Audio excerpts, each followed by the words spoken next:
El segundo módulo de nuestro taller o de nuestro curso trata sobre los textos expositivos. Recordemos, un texto académico es la presentación escrita de ideas que conciernen a uno o más ámbitos académicos o especializados, si prefieren.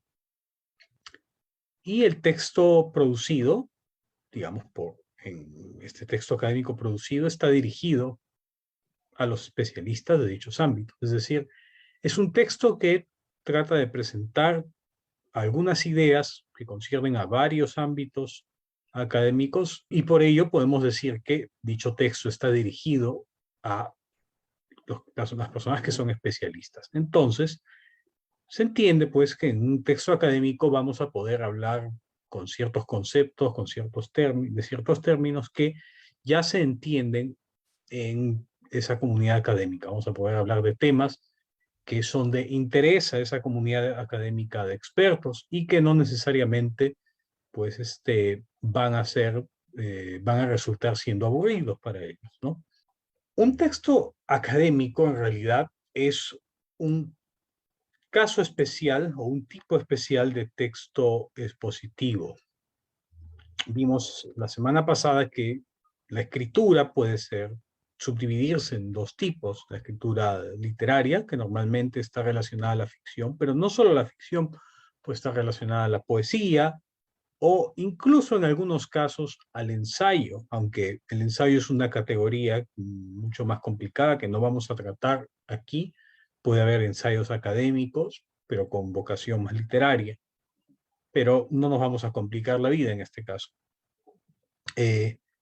La diferencia entre la escritura, digamos, en esta división primera que podemos hacer entre la escritura literaria y la expositiva, lo que tenemos es que la escritura literaria tiene como objetivo generar cierta reacción estética o placentera o de entretenimiento en la persona que está leyendo, perdón, el material. Y la expositiva más bien tiene como objetivo dar cierta información al espectador. Ahora, una lectura expositiva puede ser placentera, entretenida, pero si es que su principal objetivo es transmitir información, sigue siendo expositiva.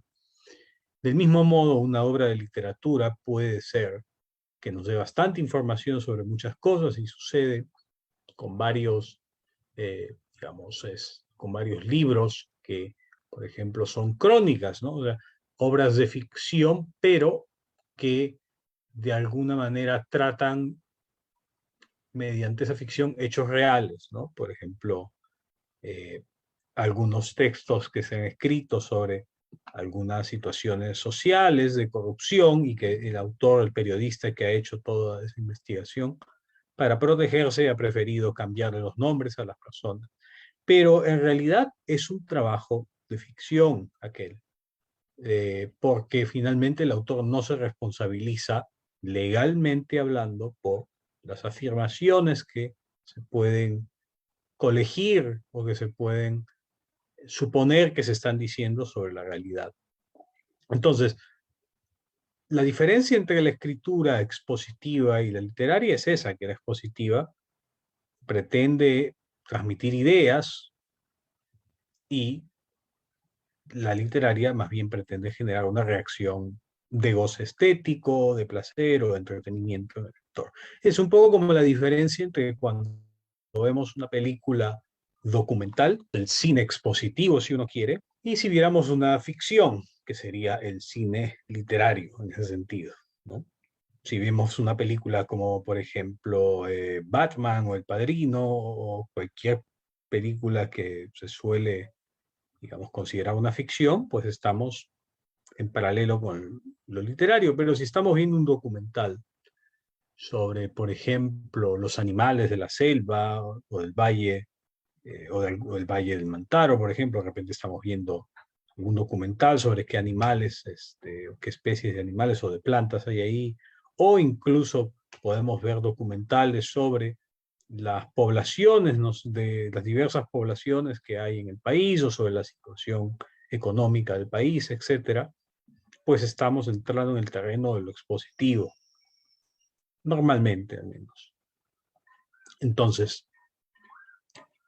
¿Qué sucede? Que dentro de la escritura expositiva es donde tenemos la escritura académica. Y la escritura académica se diferencia de otros tipos de escritura no académica, en particular de la divulgativa, aunque podríamos establecer algunas otras diferencias, en que la escritura académica está dirigida principalmente a especialistas. Entonces, no tenemos que hacer en la escritura académica esfuerzos por tratar de hacer el lenguaje atractivo, entretenido para el lector, que no se aburra, tratar de poner recursos, muchas metáforas para que entienda de lo que se está hablando. No, no tenemos que utilizar estrategias, especialmente no estamos obligados y en alguna medida no es recomendable utilizar estrategias para que los lectores, digamos, que no pertenecen al ámbito puedan entender y no aburrirse con el texto, porque se supone que la escritura académica está dirigida tanto a personas que tanto están interesadas por lo que estamos hablando como tienen los conocimientos suficientes como para entender de lo que estamos hablando. Hay excepciones para esto, por supuesto. Veíamos, por ejemplo, el caso de el primer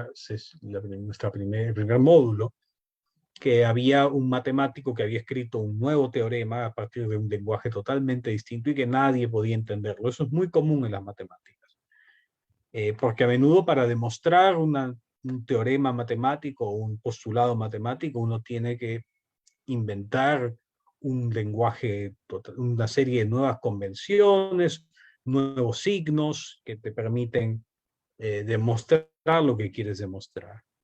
Entonces, en ese caso, no te va a entender especialistas interesados en aprender ese lenguaje que tú has creado. Por lo menos hay eso, ¿no? Y eso se diferencia de la divulgación, porque en la divulgación el objetivo es tratar de hacer llegar el producto a un público que va más allá de los especialistas del área en que estamos hablando. Y en la divulgación, pues no buscamos un entendimiento perfecto por parte de los lectores, simplemente buscamos que hay una aproximación. Mientras que en la escritura académica necesitamos que el lector entienda exactamente lo que estamos diciendo con todo lujo de detalle, bueno, todo lujo de detalle que sea necesario para el texto, no los detalles que no sirven para la argumentación, el argumento que estamos dando. Y que se entienda exactamente, no aproximadamente, no metafóricamente, sino que haya un entendimiento exacto y técnico de aquello de lo que se está hablando. Y eso no se puede lograr siempre en la divulgación, lamentablemente. Entonces, una vez aclarado qué cosa es un texto expositivo en general, podemos diferenciar, aunque hay bastante, digamos, no, esta diferenciación que estoy haciendo ahora puede ser muy debatible y tiene puntos flacos, pero en líneas generales podríamos decir que hay dos tipos de textos expositivos. Y por supuesto que los diferentes textos que se han escrito pueden estar al medio de estos dos tipos. Por un lado tenemos los textos argumentativos y por otro los que son meramente descriptivos. Un texto argumentativo, como su nombre dice, simplemente presenta un argumento, no simplemente, presenta un argumento con el que pretende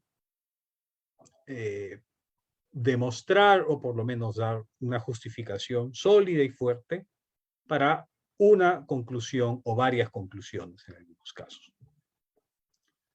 Un texto descriptivo, en cambio, simplemente es un texto que presenta datos y lo puede hacer de manera más o menos ordenada. Tiene que haber un orden, sí, pero no necesariamente hay,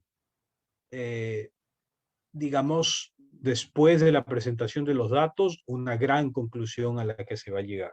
Entonces, texto argumentativo es el que presenta, que trata de argumentar y dar razones para creer en una conclusión. Y uno descriptivo es uno que presenta datos. Por otro lado, sí hay necesidad de justificar cosas en ambos textos mientras lo estamos usando, pero en el caso del texto argumentativo, lo que justificamos es el argumento o la metodología con la que hemos logrado hacer la conclusión. Justificamos nuestro razonamiento, justificamos por qué la conclusión se sigue de las premisas que estamos asumiendo en este trabajo, en este texto. Y en alguna medida se justifica algunas de las premisas y esa justificación puede ser simplemente decir, bueno, ya lo dijeron otras personas, o presumir simplemente que se comparte una premisa con el lector. A veces se puede decir, voy a asumir que los lectores concuerdan en lo que voy a decir a continuación.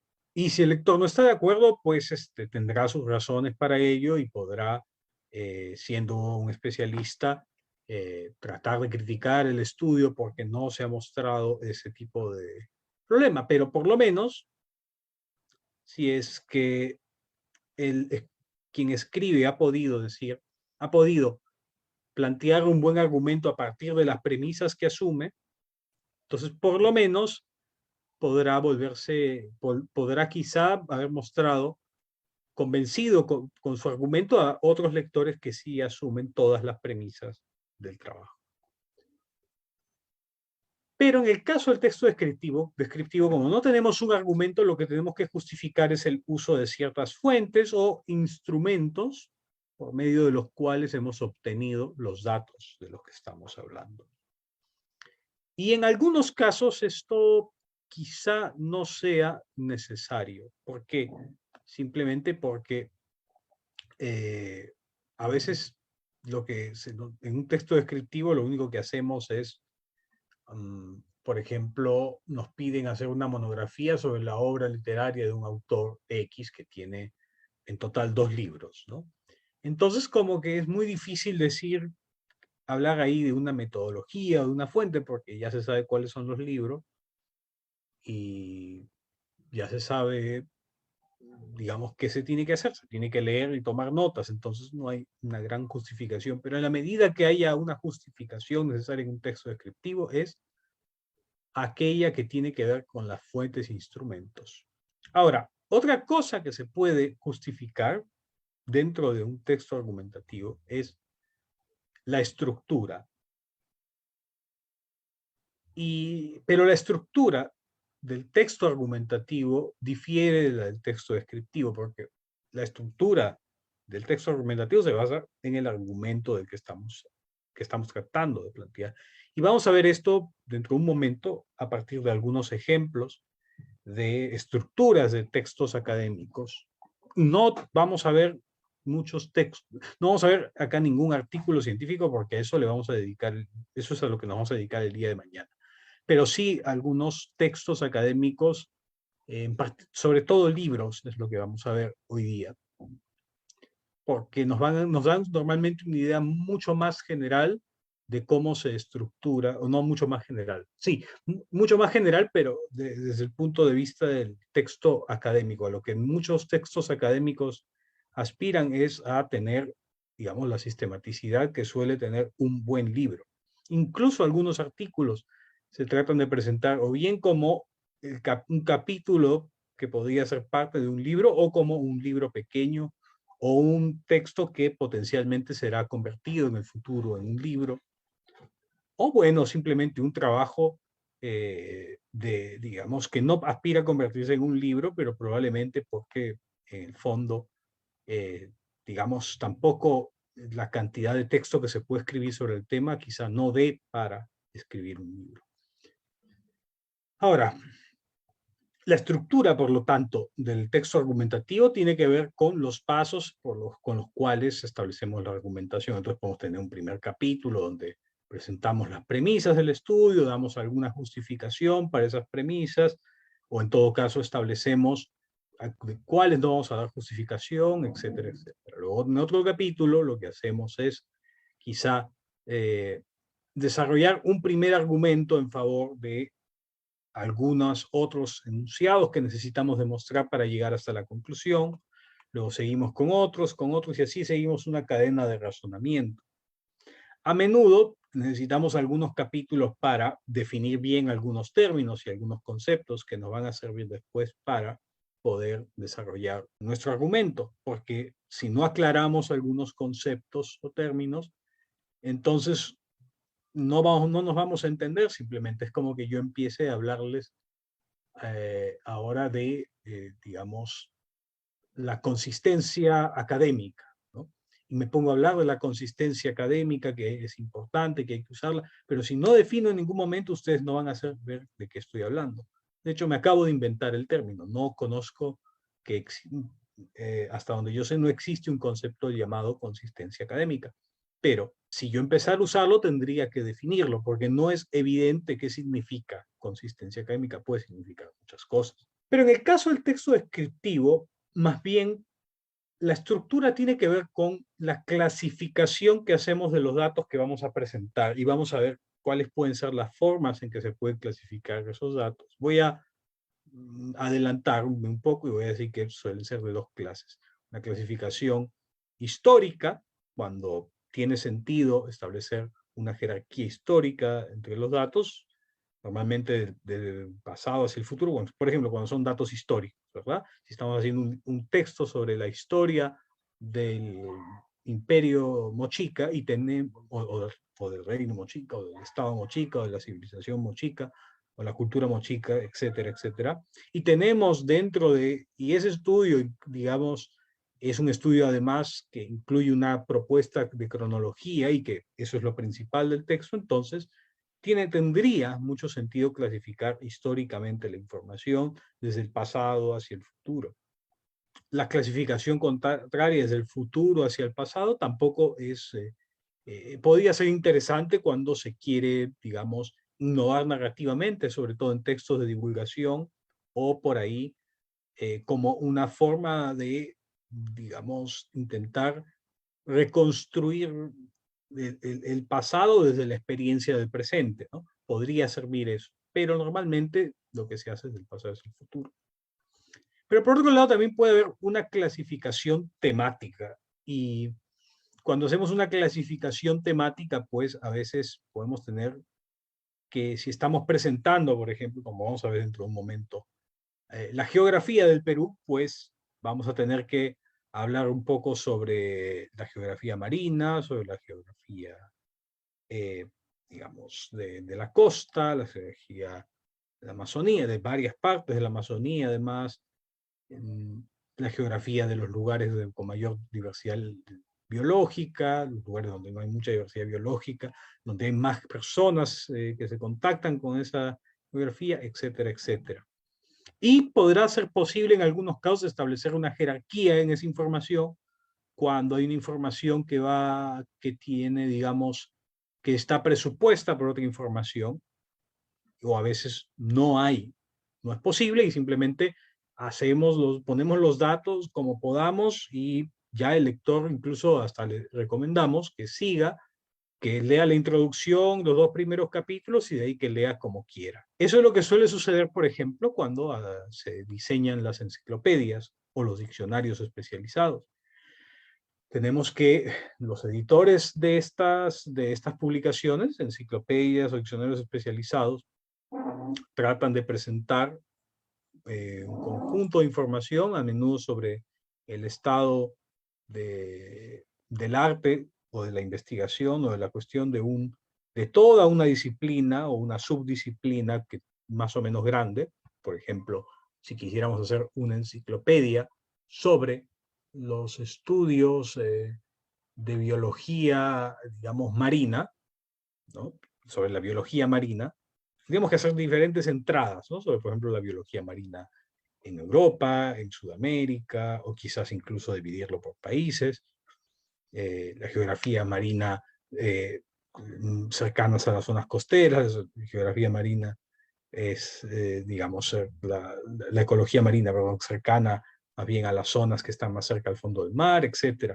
Entonces, si bien es cierto, podría ser importante leer la introducción como antes de leer cualquier otra entrada, pues cada uno de esos artículos es independiente y a veces los podemos clasificar, agrupar entre varios, se pueden hacer varios tomos y cada tomo puede estar ordenado alfabéticamente o tener un tema cada uno de ellos, pero hay un esfuerzo de clasificación al momento de presentar datos, tanto en las publicaciones ambiciosas y complejas como las enciclopedias y diccionarios especializados, cuanto en